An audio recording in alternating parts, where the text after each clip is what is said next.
Hi, I'm Jonathan Rogers from Grinding Gear Games, and welcome to GGG Live. Today we're going to show you an exclusive reveal of what's coming next for Path of Exile 2. Twitch drops are enabled on today's live stream, so you'll be able to claim your Sun Priest's Incineration rare finisher effect by following the instructions below.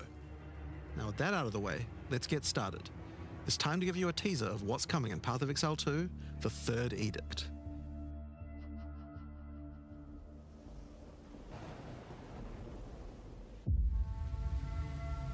Karui!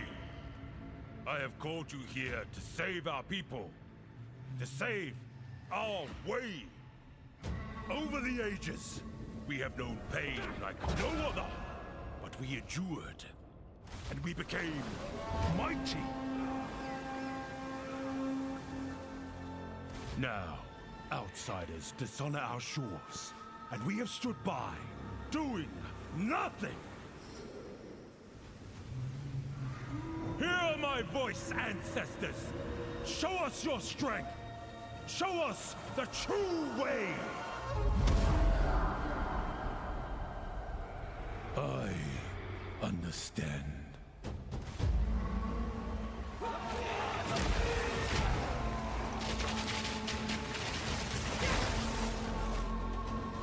Be still! I open your core!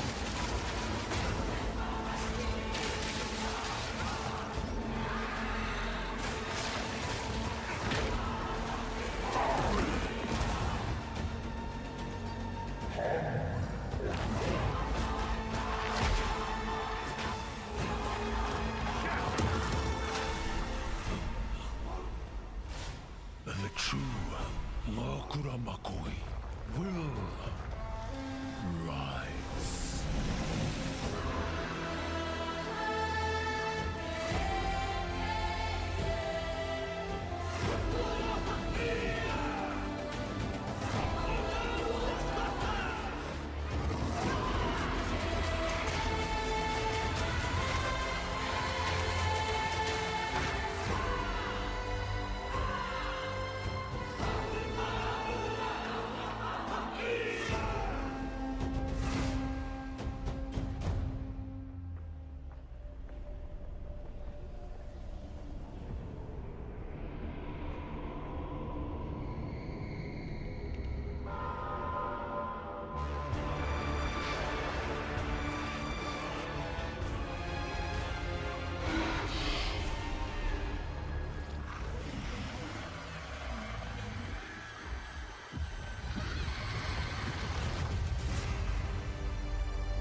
Now, as you can see, there's a lot going on, and we have a lot to reveal today.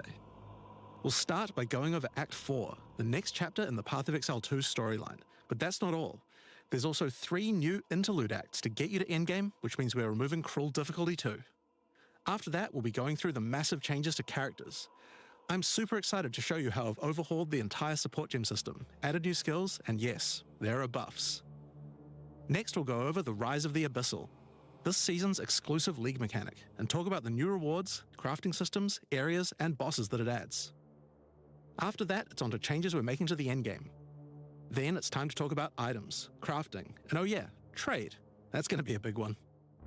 We'll then go over our new supporter packs, and finish up with a live Q&A session where Ziggy D will ask Path of Exile 2's game directors, myself and Mark, your questions from Twitch chat.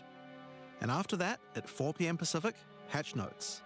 They're not quite complete, but they should give you some nice details to chew on.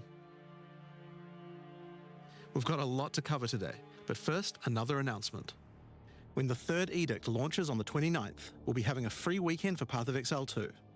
That's right, Path of Exile 2 will be free for the first time without requiring an early access key. The free weekend will end on September the 1st, so you'll have plenty of time to give the game a try. Alright, let's get started with Act 4. The story continues from the end of Act 3. Doryani has agreed to help you find an ancient weapon that can be used against corruption, the instrument of the Third Edict. The weapon was broken in ages past, but he believes that the pieces may be found in the Karui archipelago, the home of the Karui tribes. You will need to journey to Kingsmarch, hire a ship, and set sail. When you open the map, you can choose to sail anywhere you like. Act 4 is completely non-linear, and you can visit the islands in any order you choose. Will you visit the pristine beaches of Whakapanu Island? The Karui whisper of a curse that afflicts all who travel there. Perhaps it's related to the weapon you seek. Or maybe you will visit the volcanic shores of the Isle of Kin. The Kin have been more restless recently, mining for sulfite and driven by some dark force. Perhaps you will choose to consult with one of the local Karui tribes. Their ancient wisdom could hold clues to finding the Third Edict. No matter where you choose to go, you will fight dangerous beasts, find fabulous treasures,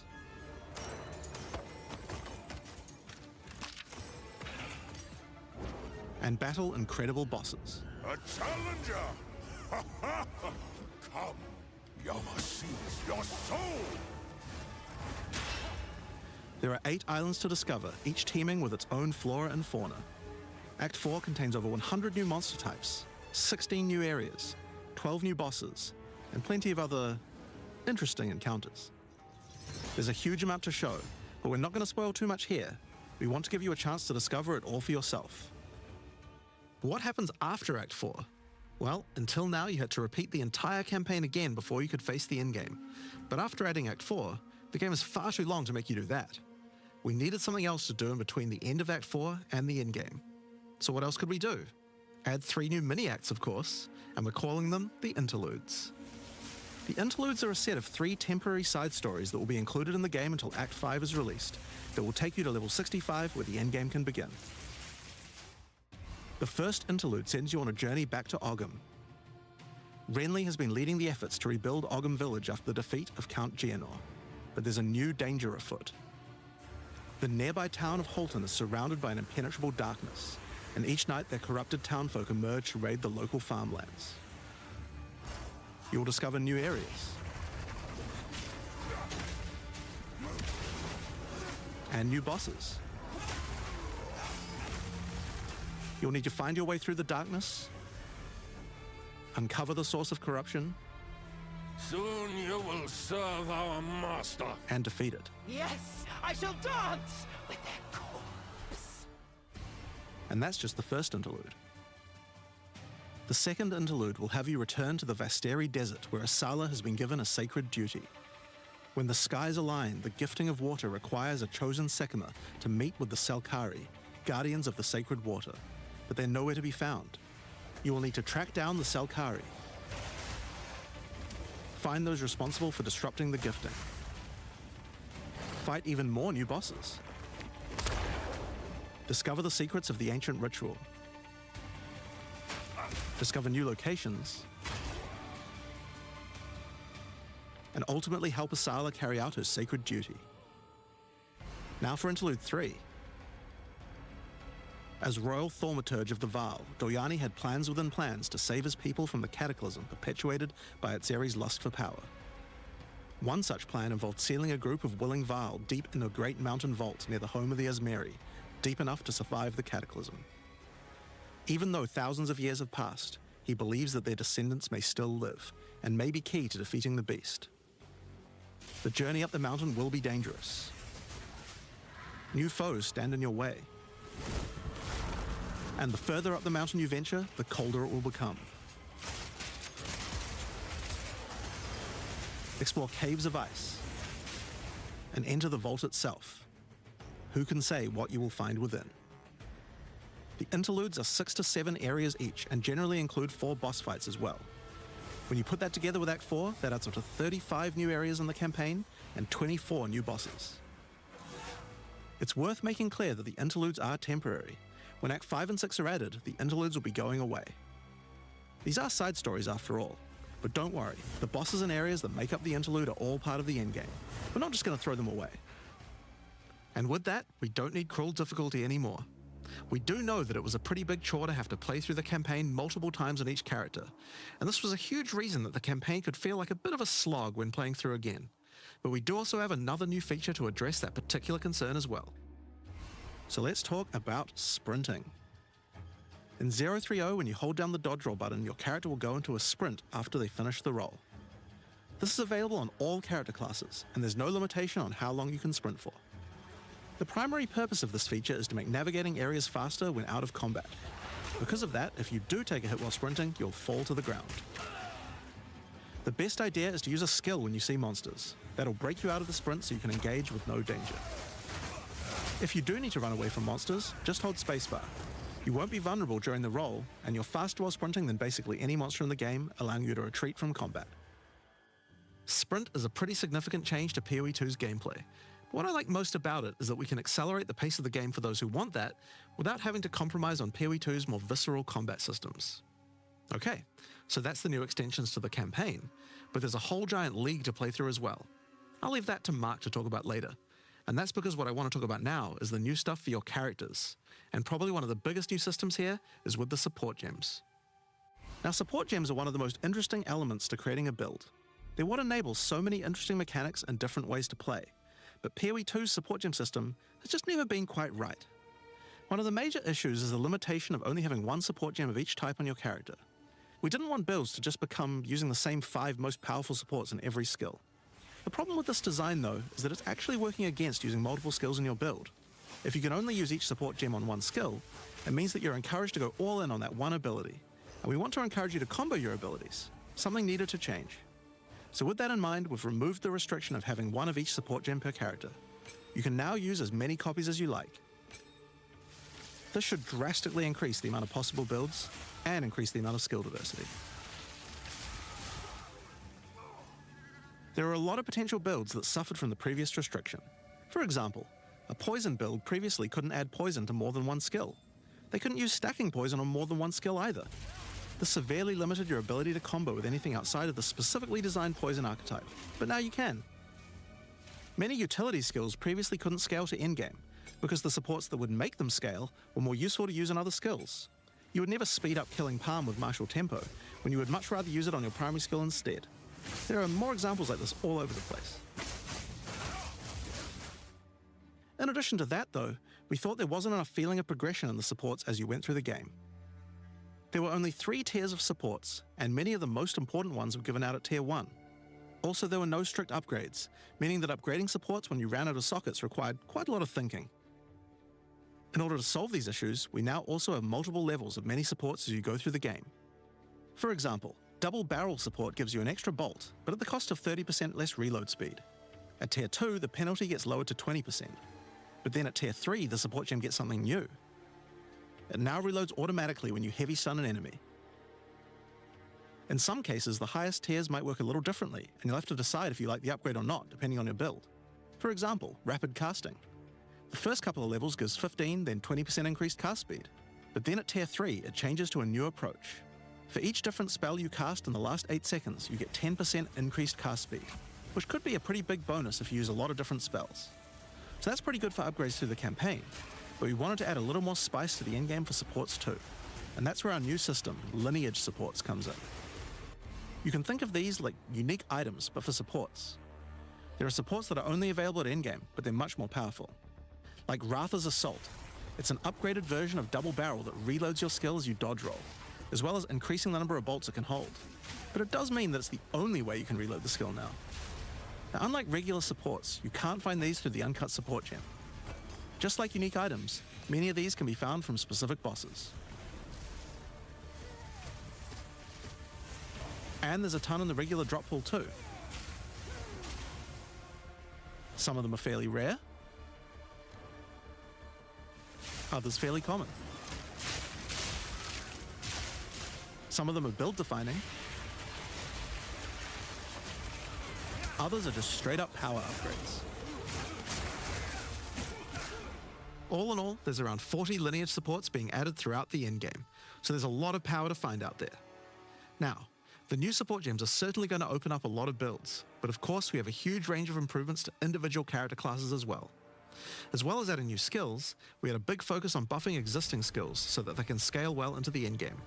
There's a huge amount to cover here, so we're not going to discuss everything. We're just going to quick fire through some of the coolest changes. We wanted to make cold a more useful element on the Ranger. so we've expanded the cold tools available. As well as increasing its range, Escape Shot now creates fragments of ice whenever it hits the ground. These fragments explode after a short time, making the skill better for killing groups of enemies. But not only that, we added an ice fragment support that creates more of them when killing frozen enemies. And a new buff skill called Ice-Tipped Arrows that allows all your arrows to create ice fragments. This already gives clear to rangers wanting to use ice, but to take further advantage of the ice fragments, Freezing Salvo has been upgraded to shoot additional cold arrows towards every fragment, giving you a nuke-like ability. We've also modified Snipe to consume frozen from enemies, dealing a huge amount more damage, giving you a nice ice single target option. And something you might notice about this is that the bonus is a lot higher against bosses. This is actually a change you'll see throughout the entire game. Since it's a lot harder to freeze a boss, you should get a bigger reward for it. Another theme you'll see throughout the game is making movement feel better. Toxic Growth is a skill that was pretty cool, but a bit annoying to use with the jump that it had. Now Toxic Growth is a range skill, so you can spam it more easily. And we've also added a new poison skill while we were at it, called Toxic Domain. It creates a small area around you that makes all your attacks create toxic growth pustules, but attached to monsters.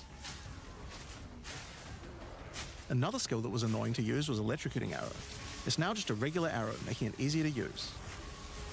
But it also means you can support it with projectile supports. And it now also has Area of Effect, making it a tool for more than just single target, and allowing it to scale into the endgame.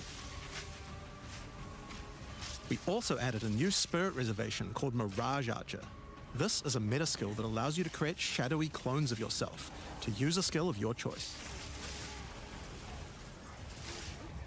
Of course, one of the other big problems the Ranger had was survivability. Evasion was the weakest of the three defenses, and we wanted to change that. Currently, Evasion doesn't evade all types of hits in the game, so you're still vulnerable to things like slams or unblockable attacks. To make Evasion characters more tanky, we're adding a new mechanic called Deflect. Unlike Evasion, Deflect works on everything, and if you successfully deflect a hit, you take 40% less damage. Items can now give you a mod that gives you some amount of deflection based on your evasion. And there's a bunch of it available on the passive tree too. Deflection is rolled in addition to evasion, so this is an upgrade for regular hits too.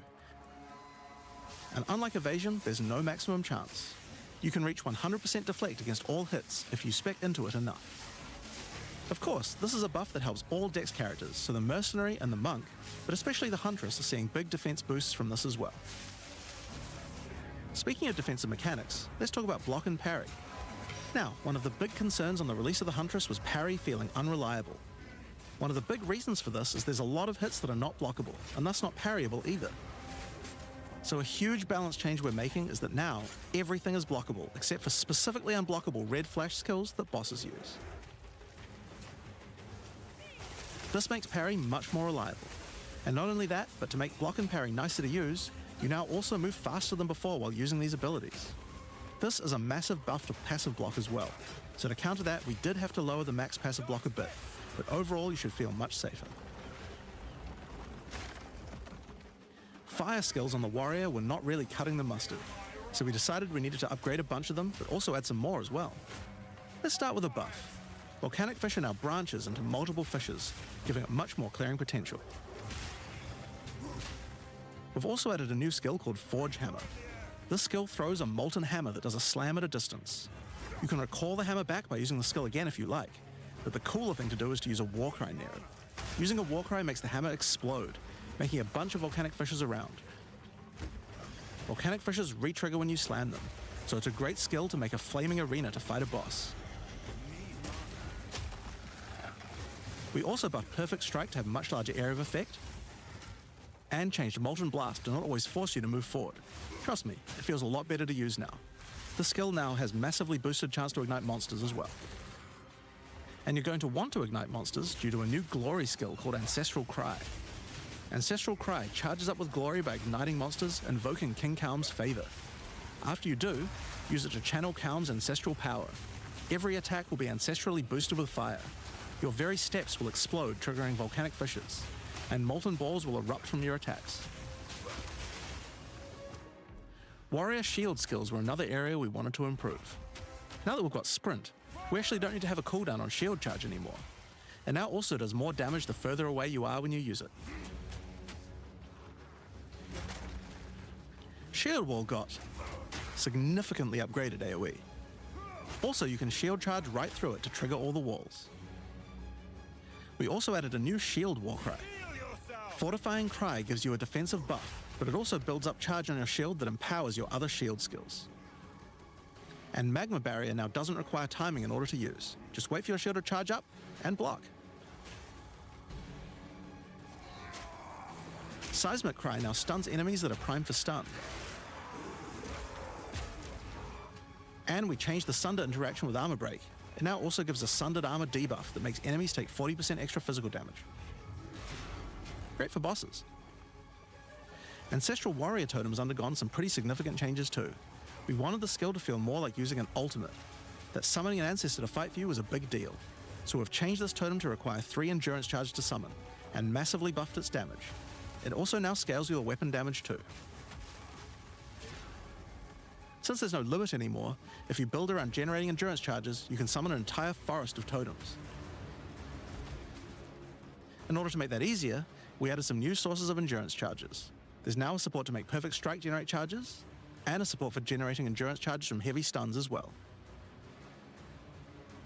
Speaking of totems, we wanted to upgrade the Warbringer.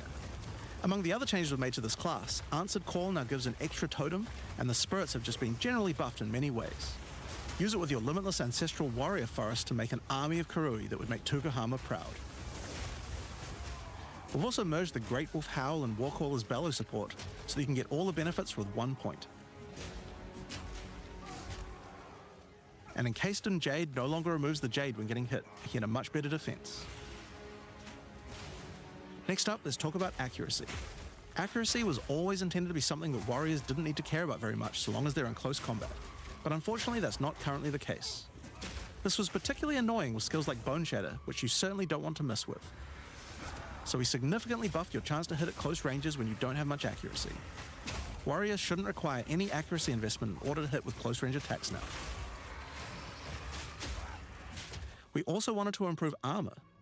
Now, one of the major weaknesses of armor is the inability to defend against elemental damage. In order to mitigate this, we're adding a lot more of the stat that allows your armor to defend against elemental damage. It's now available on items and in a lot more places on the passive tree. One of the most important improvements we've made in 030 is to declunk the action and flow of shooting crossbows. You can now reload crossbows without any movement penalty. But not only that, all skills that can be used while moving now slow you for a shorter amount of time. This change benefits everyone, not just crossbow skills. With both of these changes put together, the run and gun playstyle feels much better. It's hard to explain how important this change is for the feel of the class.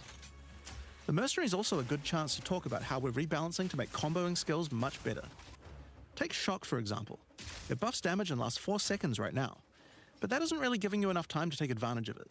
If you're going to add a lightning skill into a build that otherwise wouldn't use one, we need to make mechanics like this much better.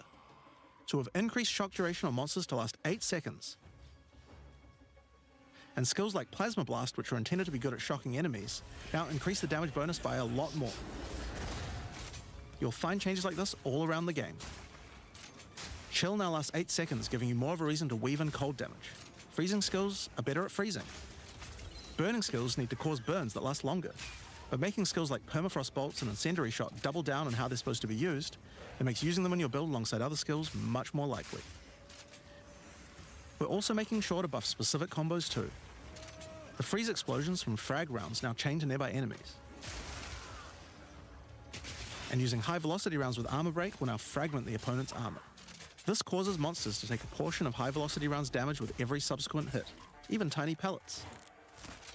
So that means following it with a shotgun blast is way more effective.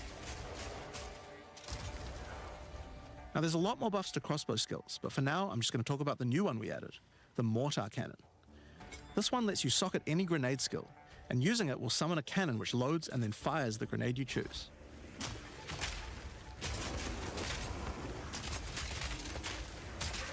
Another issue on the Mercenary were banners.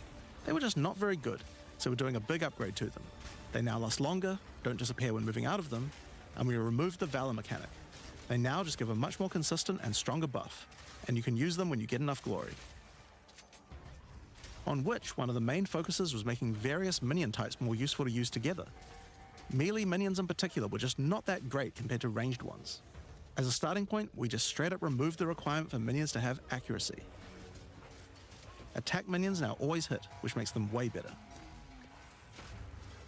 Brutes got some good numeric buffs, but we also added a new command skill where they do a war cry that intimidates enemies and detonates any frozen monsters and allies around you in a big cold explosion. We've also changed the Frost Mage's command skill to an ability that adds ice armor to your other minions, adding a layer of defense. And it makes them deal cold damage back to the attacker as well. The ice armor also makes the minion count as frozen, so the Brute's Warcry can detonate them too. Unearth was changed to work on corpses of your dead skeletons, allowing you to summon the minions more easily in boss fights. And they also got a new jump ability, allowing them to get into combat faster. Ray's Spectre was also feeling pretty weak for the spirit cost they have. To be honest, we were a little afraid of these when we first balanced them. We've both decreased the spirit cost for a large range of monsters, and have significantly increased Spectre damage too. They should feel a lot more impactful. There's also a lot of new spellcaster weapons with newer cult skills, but I'll just talk about one of them that I thought was particularly cool. The Reaping Staff is actually a wicked scythe that gives you a new ability called Reap. When an enemy is low in life, you can dash forward and rake enemies with the scythe to cull them instantly, healing you. It can also inflict critical weakness on enemies too. Now, there's a lot of balance changes in the Witch's Ascendancy classes, but I'll just talk about two of them for now. On the Blood Mage, you were previously required to spend your first points on Sangomancy, which really was supposed to be the downside for being able to access the powerful abilities on the rest of the class. In order to make picking the Blood Mage a better early option, we've made Sangomancy free, unlocking the power of the rest of the class immediately. On the Infernalist, the Demon form wasn't something people were really using because you lost your weapon stats while transformed. Well, you no longer do, so it's a much better option now. On the Monk, the wind skills needed a big upgrade for sure. Staggering Palm can now stack up its duration if you use the skill multiple times in a row, so you can keep the effect of all your skills throwing up wind much more easily. Wind Blast had the purpose of building up to dazing an enemy, but dazing just wasn't worth all that effort. Now it just dazes on hit, meaning a single Wind Blast will make all your skills stun enemies more easily. Following up with Vaulting Impact on a dazed enemy previously did a bunch of stun. Now it allows you to break your enemy's stance. When their stance is broken, following up with a fast attack will do way more damage.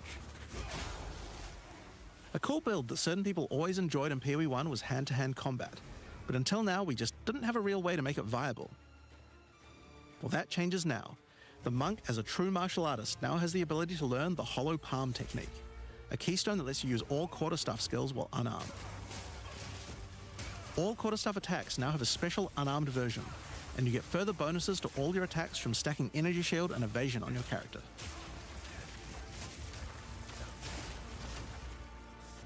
A new keystone we also added to the Monk section of the tree is Walker of the Wilds. This changes Mana Leech to work with elemental damage instead of physical, which is pretty useful for all those elemental attacks the Monk has, but it works well for the Ranger too. Now, one of the least used Ascendancy classes in the game is the Acolyte of Chayula, so we knew we needed to make some changes here. One of the key things we had to do was make the chaos damage that the Acolyte can do much more useful. So we've added a new skill, allowing chaos damage to ignite, shock, chill, and freeze, embracing the elemental prowess of the Monk in a truly chaotic fashion. In addition, he can make all of his chaos damage leech. And we've buffed Into the Breach and Embrace the Darkness by moving the effects of the 4-point nodes into the base skills. He also gains a new notable, Grasp of the Void, which leaves void illusions behind you as you dodge roll. If they're killed, they do massive explosions of darkness, dealing damage to everything in sight. Now let's talk about Sorceress skills. One of the things we wanted to improve on the Sorc is the ability to use multiple elements together more effectively. Now, this might seem small, but one of the things pushing you towards using a single element is debuffs like Elemental Curses, which lower resistances of a single element. In order to fix that, we're making quite a lot of game-wide changes to these kinds of mechanics to broaden what they apply to. So for example, there's no longer 3 curses for fire, ice, and lightning. Instead, there's just a single curse that buffs all 3 at the same time. And things like Frost Bomb, which gave you cold exposure, now give elemental exposure. You can use it to buff any of your other skills.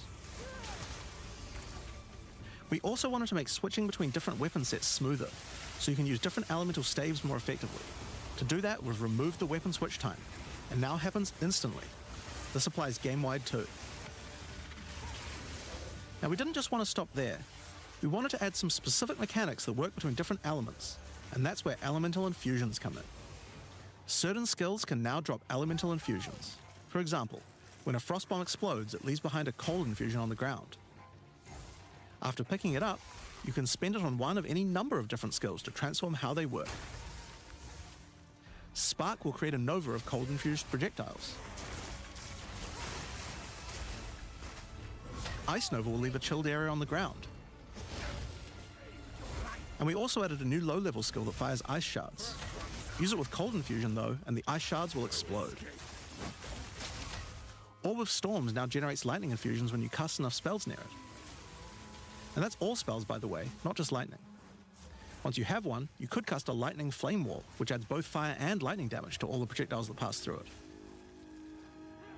Or power up Ember Fusillade with lightning, which will generate arcs to nearby enemies as each fireball hits. Or maybe go lightning on lightning with arc. This skill is now a projectile, and by infusing it, you can go full Palpatine. Get fire infusions by blowing up monsters with Living Bomb. Then use them with Comet to summon a giant fire meteor from the sky. Or use it with Firestorm, which transforms it from a small area into a much bigger one. Firestorm is unique in that it can be infused by multiple different elements at the same time. Add an ice infusion to rain down ice at the same time as the fire. And add lightning to add deadly strikes from the heavens into the mix. Or use it with all three to generate a storm that is truly apocalyptic. Cold Snap has been simply turned into Snap. Previously you could use it to shatter ice, but now it works to detonate all of the different elemental ailments, and makes them leave behind infusions. And just like how you could previously use it on Frostbolt, you can now also use it on Orb of Storms and Solar Orb to detonate those as well, which means you can create many infusions at once. We also have a Spirit Reservation skill, and a support gem to help generate them too. On the passive tree, we've added quite a few new keystones to the Sorceress section. Here are a couple of examples. The Black Flame Covenant keystone converts your fire spells to chaos and causes your ignites to deal chaos damage. Your fire spells and ignites will also turn purple. The Ritual Cadence keystone causes your invocation skills to trigger more times. It makes them trigger periodically over a longer duration instead of one. Great for those auto-bomber builds. Now, in addition to skill changes, we've added a lot more options for the passive tree for each class. Overall, there are more than 100 new notables on the tree, usually around 20 per class, along with smaller clusters as well. Check out the old version. And here's the new version. It's a lot more dense, and there's more interesting nodes than before. Now, we probably can't go through too many of these in the livestream, so I'll just show you one from each class's area of the tree. We tried to be a lot more thematic with the new nodes, so for example, the Molten One's Gift. It lets the benefit of Armor Break apply to your fire damage. Or how about Last Stand, which gives you lots of stats as your situation becomes more and more desperate. A lot of these have themes aligning with Ascendancy classes, like for the Gemling Legionnaire for example. You have crystallized immunities which makes you immune to different status ailments depending on which support gem color you have socketed the most. Another Ascendancy class aligned notable is Sanguimatic Rituals. It allows arcane surges to generate life instead of mana, unlocking that support gem to be used with the Blood Mage Ascendancy. In the Sork area, you'll find these Archon nodes that allow you to convert all of your elemental damage to a specific element. You become a Lightning Archon when you spend enough mana, after which all your skills will be converted to lightning, and you will do extra lightning damage as well. We have ones for cold and fire too, with different triggers. Here's another cool one. Elemental Practitioner gives crit bonuses if you've triggered a skill recently, while also making crits generate more energy for triggers. Or maybe you'd like the Great Boar. It gives you a reason to stack dexterity to make you tougher, giving a bonus to life and stun threshold. Or the Cunning Fox. It straight up gives you 5% quality to all your gems. Now, another major change is attribute requirements. We felt like players probably had a few too many nodes and attributes and not enough in interesting passives, so we lowered attribute requirements by 25% across the board. That means you'll have more points to spend on interesting notables rather than just needing to allocate more strength, dex, and int. Now, there are way more changes than just these. These are just some of the cooler ones we wanted to show off, but I'd say that's just about enough for now. We're not even half done yet. So I think it's time that we talk about the League, the rise of the Abyssal. And to do that, I'd like to hand things over to Mark. As you just saw, even though there are major changes to the campaign for this update, we want to make sure that every time you come back for an expansion, each area feels different with something extra going on. It is really important to make sure your experience when returning between expansions is fresh and filled with new content, and the way we did this was through leagues. Every expansion we make has a league, which not only has a fresh economy, but also has new content exclusively available in that league. So, let's delve into the details of what Path of Exile 2's first official league is bringing to the table. The Abyssal are a race that have mastery of forbidden magics and necromancy. They were thought to be extinct, but have merely been biding their time underground. You first encounter signs of the Abyssal in Clairfell, where you discover that during the night, weaker members of the Undead Legion have been attacking the encampment. The townsfolk require your help to investigate where the monsters are coming from and put a stop to their attacks. Out there, ancient creatures, lurking beneath the surface. As you proceed through Rayclast, you'll find fissures in the earth connected to larger pits. The monsters normally inhabiting the area are being affected by it, harmed by it even, having their souls eaten to strengthen the Abyssal underground. As you defeat the monsters, the fissure closes and Abyssal emerge, angered by you killing their food. Once all those fissures have been sealed, the pit activates, and more Abyssal pour out. This is where the larger and more dangerous monsters reveal themselves, as hordes of Abyssal spew out from the pit to take your soul. If you kill a magic pack, then magic Abyssal arise. If you kill a rare, then a rare monster will emerge from the pit, having absorbed some or all of its modifiers for itself. This means the monsters emerging will generally be more difficult and more rewarding, as each modifier gives better rewards. If you are able to kill them all, the pit will seal shut. As each pit is closed, it reveals a potential reward. Abyssal troves will rise up out of the pits, allowing you to get some epic loot. Areas often contain many pits, with many fissures, and the amount goes up as you progress through the game, getting more intense. It doesn't stop there. When monster mods are absorbed, they have a chance to become infused with the dark necromancy, transforming them into abyssal modifiers.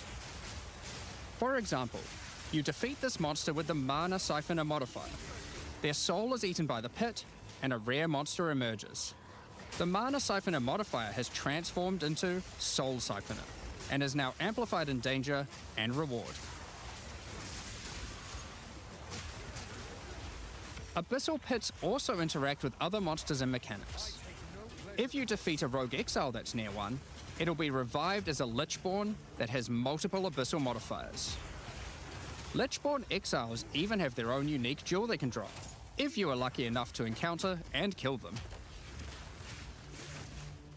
If an abyss spawns near a boss, killing it will summon a gigantic Giga Larvae creature. Monsters imprisoned in essences near abyssal pits are affected by the abyss too. They will come with an additional new essence item that can be used to craft your items. So, that's your bread and butter of the Abyssal League. Kill surface-dwelling monsters, kill the emerging abyssal, close the fissures, overcome pit encounters, and reap the rewards. There's a lot more to this league, however. As you complete abysses, you can find ancient pieces of bone, preserved from the remains of fallen Lichborn. These are one of the many rewards for your mission to seal the pits. You can use this on a rare item to imbue it with abyssal magic, adding a special hidden modifier to your item. But how do you reveal it? In Act 2 of the campaign, you'll encounter a new area. This area is overrun by the Abyssal and the Lost Men. After clearing through this area, you'll find the Well of Souls, a giant cavity with a massive vortex of souls swirling beneath you. So how do you reveal the mods on your abyssal-infused items? Obviously, just throw them in, right? Yes, that's exactly what you do. Before throwing it in, you are given the option of how you want to transform it, in the form of a choice of 3 different modifiers.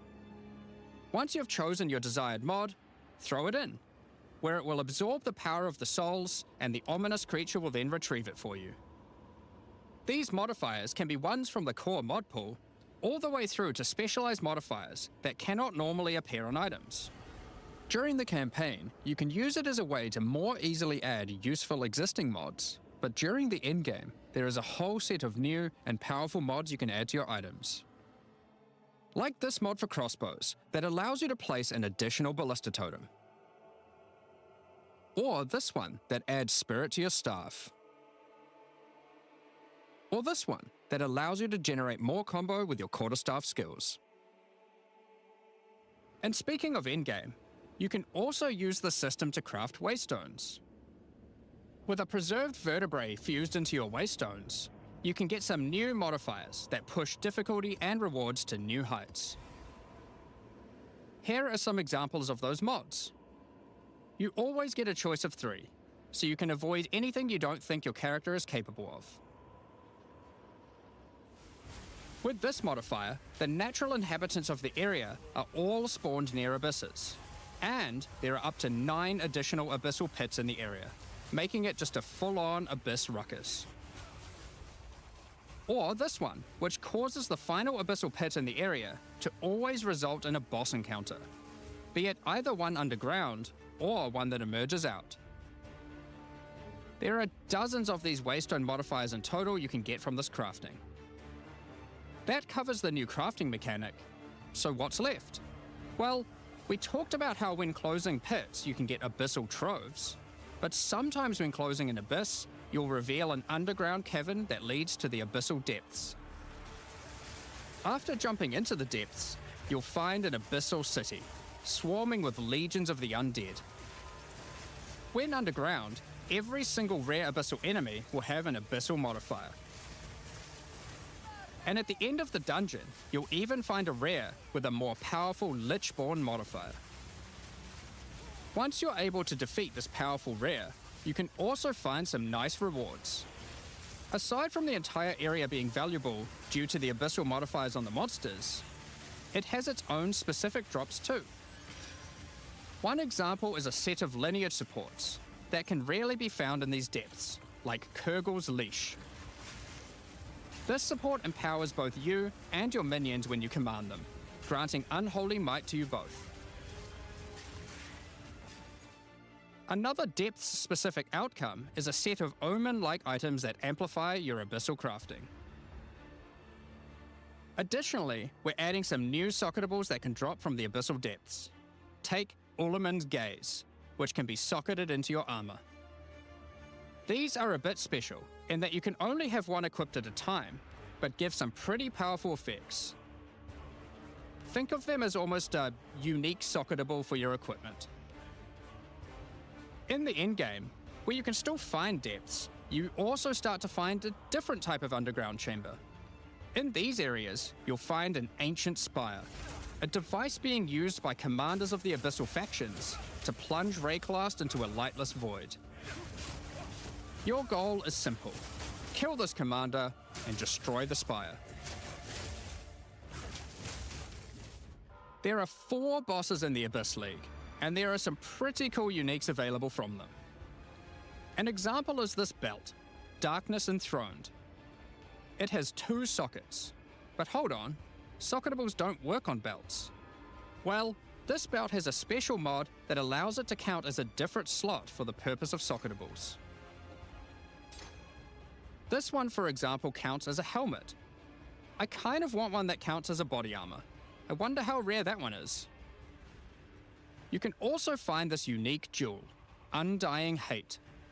This jewel transforms part of your passive skill tree into an abyssal version, and has multiple depths. The deeper it goes, the more of your passive tree is affected. allowing you to fulfill your fantasy of becoming part Abyssal Lich. Now, the last thing that Abyssal commanders can drop is a Finger of the Lich. But what use do you have with a random undead finger? Well, the next time you return to the Well of Souls, with the finger in your inventory, your character will almost feel compelled. To do what, though, you might ask? To jump in. The items you threw in came back more powerful, right? So, what's the worst that could happen? Well, you will just have to find that one out for yourself. Along with the introduction of Act 4 and the interlude, we will be adding 25 new in-game maps.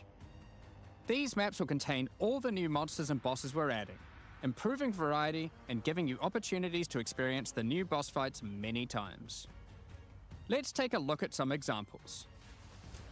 Rock Pools is a map where you explore a shallow rocky coastline, surrounded by coral and filled with sirens. At the end is a giant Goblin King boss, ready to eat sulfite and squish you like a bug.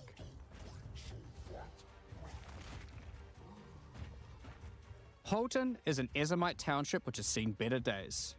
Explore and clear the township to find a gothic, Reaper-like boss, with the ability to manipulate storms and fry you with both lightning and wither you with chaos. Given some of the new bosses added are a bit more epic, such as the Act boss and final bosses of each interlude part, it would be a bit of a waste to just use them as regular map bosses.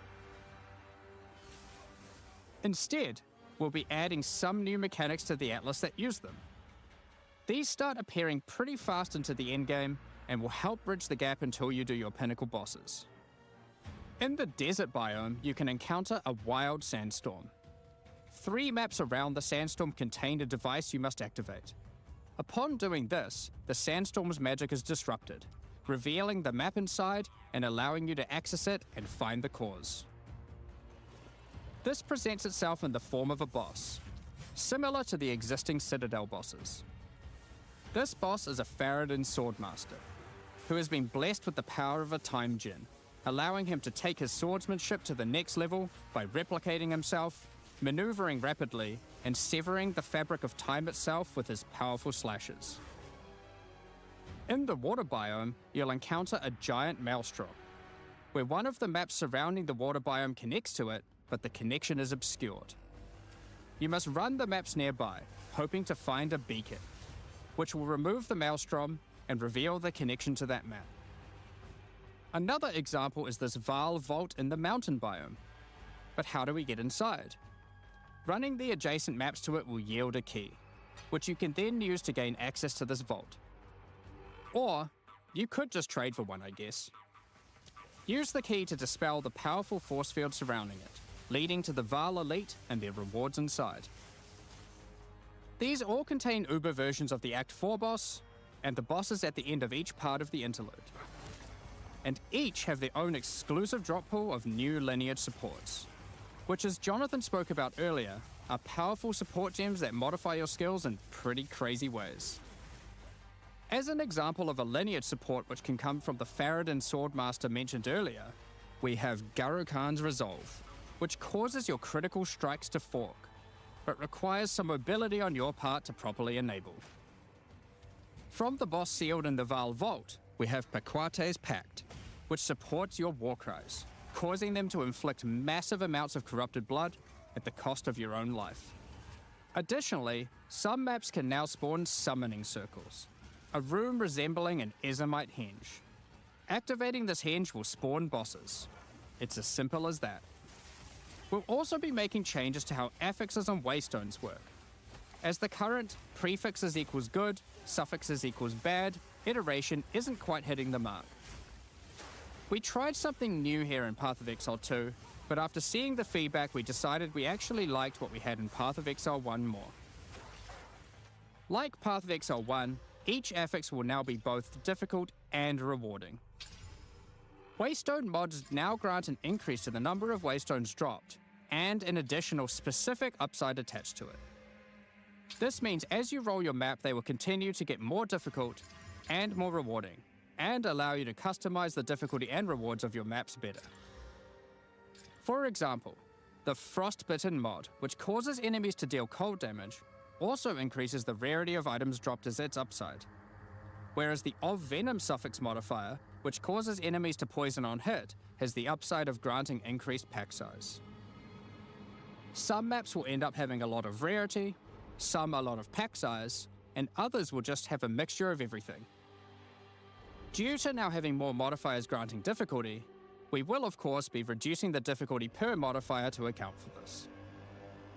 So, that's your Atlas, maps, and waystones, but what about Breach, Ritual, Pinnacle content, and others of the sort? We're making some changes around this too. The first change is that you'll now be able to invest 2 points into your specific League Atlas trees before having to run the Pinnacle content.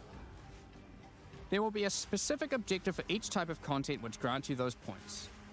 For example, in the case of Delirium, it's simple.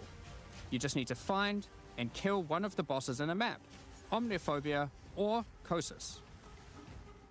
The rest of the points for each content come from the Pinnacle content, but we're making some changes to accessibility here too. Currently, access to most Pinnacle content requires the same key at the easiest and most difficult version of the content. This creates a negative feeling where at lower difficulties, instead of wanting to run the content, you're often better off just selling it to someone who can run it at maximum difficulty. To address this, each content will now drop splinters, which will not form into singular items. Instead of using the singular combined item in the Realm Gate, you can now just bring your splinters. Upon inserting the splinters into the Realm Gate, an interface will appear, allowing you to pick your difficulty, and you'll notice each difficulty has a different entry cost. This means if you want to run easier difficulties, it costs less, which also allows you to run this content much sooner into the endgame. Because these encounters now just require splinters, their corresponding Atlas tree no longer affects the difficulty of them, and has been changed to purely affect the content and maps on the Atlas. The Arbiter of Ash works a bit differently. Instead of requiring splinters, he still needs crisis fragments. We now have only 2 difficulties of the Arbiter. The first, requiring the existing fragments obtained from citadels. The second, Uber Arbiter, requires Calamity fragments. These come from citadel bosses also, but only once you've allocated the maximum number of points in your boss Atlas tree, ensuring those citadels are at their highest difficulty level. Since we're talking about Pinnacle content, we also felt that the leveling curve in the late game was a bit too steep. We've smoothed this out a bit so that it's easier to get to the mid-90s. We've also added some new in-game unique items. Let's take a look at a couple. Thunderfist is a pair of gloves that grants Crackling Palm, a skill which empowers your unarmed attacks, granting the ability to call down the storms themselves on enemies you hit.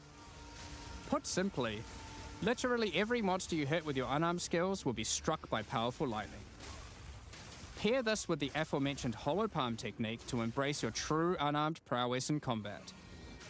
Another unique we're adding is Henekura's Sight. Equip this amulet to be granted the power of the Mother of Death herself. This is reflected by granting you a skill called Foresight. While you have Foresight, your dodge roll no longer avoids hits. But instead, being hit while dodge rolling restores you to full life and makes you unable to die for a brief period of time. You'll notice when this does occur, a copy of your character appears and takes the full damage. This is you seeing that future, as if you hadn't been wearing the amulet. Ultimately, your in-game experience should be more streamlined. With new content to find, you'll be able to invest in your Atlas trees sooner, engage with Pinnacle content faster, have less FOMO running said Pinnacle content, reach higher levels easier, and do all of that while finding many new chase endgame items. Talking about finding items is one thing, but what about crafting them? We've taken a step back and looked at some of our crafting systems to make some notable improvements. Let's start with essences, which suffered from an issue where the regular essences were effectively useless and didn't give players the tools or excitement that a crafting system should provide. To alleviate these concerns, essences are being changed in a few ways. Firstly, they're being changed to function like regals and add specific modifiers with specific values, meaning you know exactly what you're going to get. We found that players were often bottlenecked by regal orbs when crafting in the campaign, so this helps to fill that gap, allowing you to better upgrade your items. For example, this Lesser Essence of Flames, which will be able to add a flat amount of fire damage to your magic martial weapons. Secondly, we're adding many more tiers. That Lesser Essence of Flames, for example, has a regular variant and a greater variant too, adding even more fire damage with each upgrade. The intention of this is so that when you find one early on, you don't worry about holding onto it till later to use on a higher level item. You should feel free to use them as they come to get powerful upgrades during the campaign. Lastly, our highest tier of essences, now called Perfect Essences, will function like a Chaos Orb instead of a Regal. So it will replace one of the modifiers on your rare items with the specified mod. Such as this Perfect Essence of Flames. You'll notice this one doesn't just add flat fire damage like the ones before it. The Perfect Essences often give something a bit different, with some opportunities to be pretty damn powerful. There are many different essences, each with many tiers, covering many of the more core modifiers you'd want on items early on, through to chase specialized ones for in-game. Speaking of in-game, we really wanted to expand our crafting options for late in-game crafting projects. You might have noticed that at in-game, you get way too many transmutes. Wouldn't it be nice if some of those didn't drop, but instead you got something a little more powerful? At higher levels, you can now find Greater Orb of Transmutation and Perfect Orb of Transmutation. These can be used on normal items to upgrade them to magic, ensuring that the modifier generated is of a minimum level. This is similar to how you find higher tier items on the ground, but for crafting. These higher tiers will also exist for Orb of Augmentation, Regal Orb, Exalted Orb, and Chaos Orb, meaning you can get all of the orbs required to take your item from normal rarity to a fully completed rare with guaranteed high tier mods. On top of these new core crafting currencies, we wanted to make sure there are powerful crafting bases to use them on. Now in in-game you can start to find exceptional items. These are items that drop at normal rarity and are perfect for your from-scratch crafting projects. They can come with extra quality, up to 30%, or an additional socket to use your crafting socketables in. And yes, they can be corrupted for yet another socket. You can also get exceptional unique items. To add even further to your crafting arsenal, we've added a whole suite of new omens to ritual content, and removed some of the more unimpactful ones that weren't being used. Some of the new omens include the Omen of the Ancients, which will cause your next Orb of Chance to not destroy the item, but generate a random unique of the same class. Or the Omen of Sanctification, which is my new favorite. This will cause your next Divine Orb used on a rare item to reroll the values of its modifiers, allowing it to exceed the normal minimum and maximum values, raising the ceiling on the new most powerful rare items in the game. This omen will also cause your item to become sanctified. Sanctified items cannot be crafted, just like corrupted ones, so consider carefully when you use this. Another is the Omen of Chaotic Monsters, which will cause your next Chaos Orb to reroll all modifiers on a Waystone, allowing you to fix your maps if you get some modifiers that are not feasible for your build. Besides these examples, there is a huge variety of new omens for you to discover in your ritual encounters. With the release of Act 4, notably taking place in the Karori Archipelago, you'll be able to now find a new currency item, Henikora's Lock. Henikora, the Karori goddess of death, has the power of foresight, and is able to see many futures, including the outcome of your next craft. So, imbuing her lock onto an item gives you that same power too. For example, you'll know whether or not to use an Exalted Orb on your item, as you will know exactly what the outcome is. So, with all these new crafting improvements, it's safe to say you're going to be making some epic items, and not necessarily just ones for yourself. So given that, it's time to talk about a massive one: trade. It's finally here. The moment we've all been waiting for. Fully asynchronous trade. Over the years, the way players trade with each other in Path of Exile 1 has morphed from using the forums, through to the in-game chat, all the way through to using the website. These systems, in all their iterations, work for a while, but with each iteration new problems eventually reveal themselves. Be it requiring you to be in your hideout too much instead of out there killing monsters, or never getting responses from people who are either AFK or just can't be bothered. In order to finally solve this, and this has been a long time coming, we're adding a new system that allows you to buy items from other players without requiring the seller to be present. They can continue farming, killing monsters, AFK as they please, and can even be offline.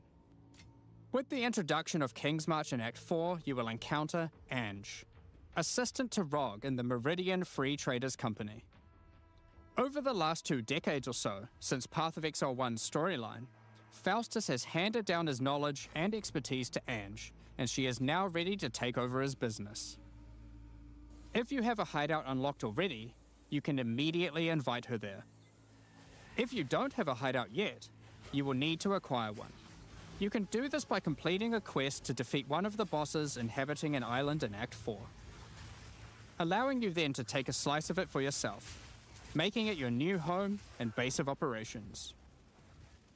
Once invited to your hideout, she will now serve as operating your currency exchange, but also serve as the figurehead in your new trading empire. So, how does this new system work? In the existing trade system, you would list items for sale in premium stash tabs. And then when someone wanted one, you'd have to take it out for yourself and trade it to them. Now, instead of using those, you can give your items to Ange so she can sell them for you. Each item must have a price set. The prices are set using in-game currency items, such as Exalted Orbs or Chaos Orbs.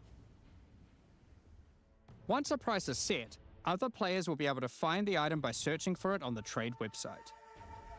Once a desired item has been found, you can hit a button, which will instantly teleport your character in-game to their hideout. Then, you can immediately purchase the item, and while there, if you want, browse their other goods, in case there's a good deal someone else hasn't yet discovered. You'll notice that as a buyer, on top of the currency the seller set for the price, it also costs gold to purchase an item, as Ange has bills to pay after all. As a seller, you'll immediately receive a notification when an item of yours is sold, and can also see an effect above Ange in your hideout when she has unclaimed currency. Just go talk to her, claim your currency, and continue playing at your leisure. As many people already acquired premium stash tabs for the purpose of the trade system, we wanted to add a way for you to convert your existing tabs to merchants tabs, if you want. You can do that here, on the website, but only if you purchase those tabs before the release of the third edict. To clarify, the existing trade system will remain fully intact, so your premium stash tabs will not lose any of their functionality. We just figured people might want to switch over to this new system. We expect a lot of feedback around this new system and are looking forward to trying it out with you. As we are not able to test internally with an entire, thriving economy, there will certainly be some kinks to work out. Based on how the system goes, we will be adding it to Path of Exile 1 when ready, so any of the tabs you purchase will also be usable there later. Next up, we're going to be talking about our new supporter packs. Today, we're launching 2 new series of supporter packs, the Justice and Trathan Executioner packs. Each tier contains the pack's full face value in points, alongside several exclusive microtransactions. As always, the microtransactions in these packs are purely cosmetic and do not affect your character's power or progression in any way. The Justice series of supporter packs contains 6 exclusive microtransactions. Claim glory after defeating enemies, or inspire your allies by calling down the Banner of Justice portal. The Sphinx Mystic hideout decoration will identify items for you, displaying them as it does so. This ancient creature has been presented with many items over the eons, so has some strong expressions to make on the quality of your wares. Become a true warrior, worthy of delivering the justice of the eternal gods with the Apostle of Justice armor set. This armor set also comes with a matching back attachment containing a set of scales to measure your worth. With the Apostle of Justice finisher effect equipped, the Goddess of Justice herself will appear to decide on a verdict for slain unique enemies. Witness as she decides the fate of your slain foes. Will they ascend to be amongst the gods or be banished to the underworld? The Griffin fledgling pet will be your courageous companion as you journey throughout Rayclast. Take your place in the skies in the Plateau of the Gods hideout. This hideout comes with many different sections for setting up your home or base of operations. In order to travel between them, you simply just need to walk off the edge. Like a true eternal god, you can float between the mountains on the clouds themselves. The Trathan Executioner pack series also contains 6 exclusive microtransactions. The Trathan Executioner finisher effect is a brutal display of Trathan might, crushing slain unique enemies as if they were bugs beneath your heel. As a Trathan Executioner, you're the perfect master for the ever-hungry carrion raptor pet. It has taken a particular liking to the taste of other pets, and at your command it will swoop down and eviscerate them, proceeding to satisfy its hunger by feeding on their corpse. The nobles of the 4 major Trathan houses had their mercenaries, but if their hired hands became notably irritating, they'd have to call in the Trathan Executioners. You can now embrace their methods and become brutality incarnate with the Cruel Trathan Executioner armor set.